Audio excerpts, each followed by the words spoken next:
Amados irmãos e irmãs da Primeira Igreja Batista na Cancela Preta, no estado de Rio de Janeiro, pastor da igreja, os líderes da igreja e principalmente o João Marinho, meu amigo, que Deus usou a vida desse humilde homem de Deus, esse servo aqui na Ucrânia, para trabalhar com as crianças.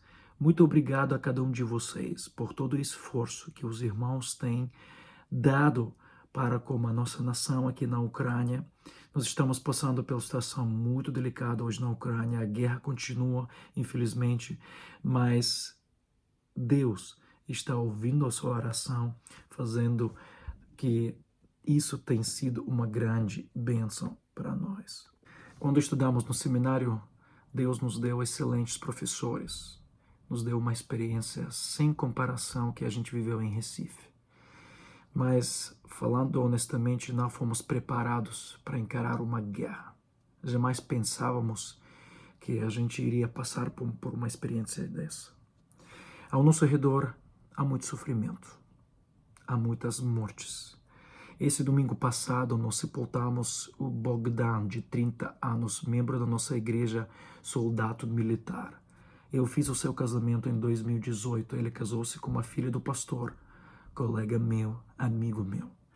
Foi tão difícil ver a esposa e suas pequenas duas filhas ficando sem pai.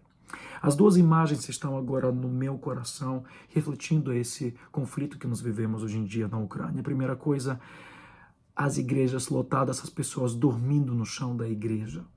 Quase primeiros 3 meses, março, abril, em maio, a gente viu que várias igrejas serviram de dormitório, serviram de ponto de socorro para muitas pessoas. E a segunda coisa, as pessoas vindo dos lugares da zona de conflito apenas com uma sacola.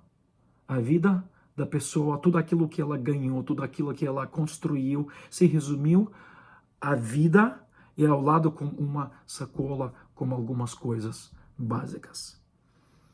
Justamente hoje eu li uma estatística aqui na Ucrânia. Eu sei que entre vocês há muitos psicólogos, mas antes da guerra começar aqui na Ucrânia, 4% da população ucraniana tinha pesadelos, sonhos pesados, 4%.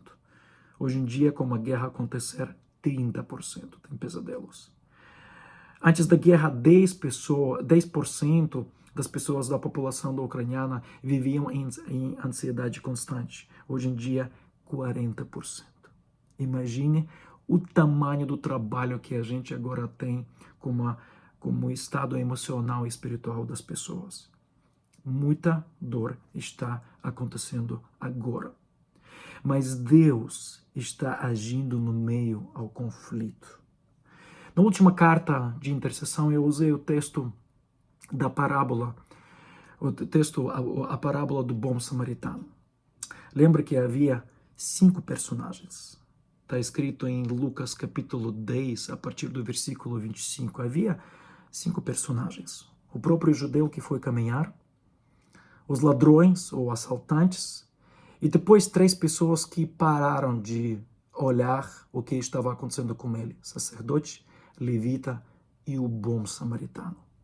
Foi esse texto que eu usei quando fui para uma prisão que está perto de nós, no estado onde haviam prisioneiros russos. Confesso a você, quando recebemos esse convite, eu tive um conflito dentro de mim. Será que vale a pena ir e pregar o evangelho àqueles que vieram à nossa casa para matar? Mas a palavra de Deus, a Bíblia, nos dá oportunidades jamais vistas. Eu pensei que usando o texto bíblico, a pregação do evangelho pode transformar o mundo. Então, no meio do conflito, assim como esse conflito, como esse judeu que foi passear pelo caminho e foi assaltado pelos assaltantes, Deus agiu. E eu quero dizer, amados irmãos, que Deus está agindo de uma maneira poderosa hoje na Ucrânia. Apesar de toda a dor, apesar de todo o sofrimento e lágrimas, a gente percebe como o mover de Deus está agora aqui na Ucrânia. A história está se escrevendo hoje em dia na Ucrânia. Sim, muitas igrejas foram fechadas e abandonadas por causa da linha do fronte, mas por outro lado, novas igrejas estão se abrindo.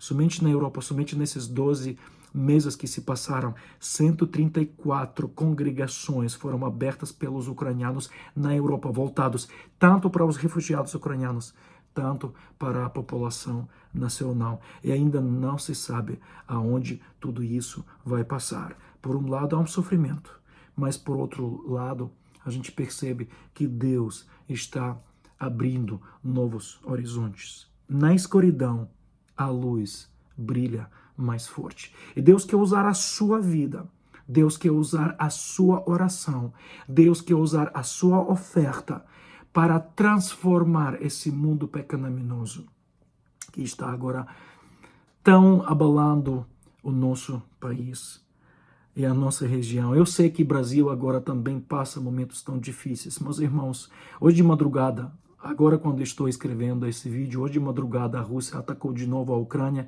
e enviou 81 mísseis. Para você ter ideia, um míssil custa em torno de 3 milhões de dólares. E atingiu o nosso país em vários lugares, inclusive no nosso estado. Mas eu dormi profundamente, eu não ouvi esse ataque. A gente dormiu como as crianças. Deus protegeu a nossa vida. E Deus está protegendo a sua vida. E se você está respirando hoje, Ele quer usar a sua vida para completar a missão. Seja obediente à voz de Deus. Faça aquilo que está ao seu redor, que está no seu poder. E com certeza, Deus vai usar, Ele vai transformar. Vamos completar juntos a missão.